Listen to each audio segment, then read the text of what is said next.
నందు ప్రియమైన వాళ్ళారా, ప్రభువైన యేసుక్రీస్తు నామమున అందరికీ శుభాభివందనములు. ఉదయకాలంలో కలువరి కృపాసనం మీదకి మిమ్మల్ని ఆహ్వానించుచున్నాను.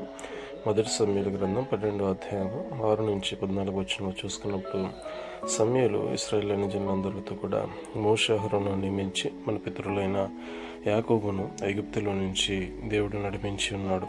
వారు దేవుని ఆరాధించకుండా లోకం వైపు తిరిగినప్పుడు, శత్రువుల చేతికి వారిని అప్పగించి ఇబ్బంది పెట్టినప్పుడు, వారు యెహోవాకు మొరపెట్టి వారి పాపం ఒప్పుకున్నప్పుడు దేవుడు వారిని విడిపించి ఈ విధంగా మీరు క్షేమంగా జీవించడానికి అవకాశం కలిగించినాడు. అయితే నాహాసు మీ మీదకి వచ్చినప్పుడు అమ్మోనీయులకు భయపడి మీకు యెహోవా రాజు అయినప్పటికీ రాజు కావాలని కోరుకున్నారు. కాబట్టి ఇదిగో దేవుడు నిర్ణయించిన రాజు ఇతడే.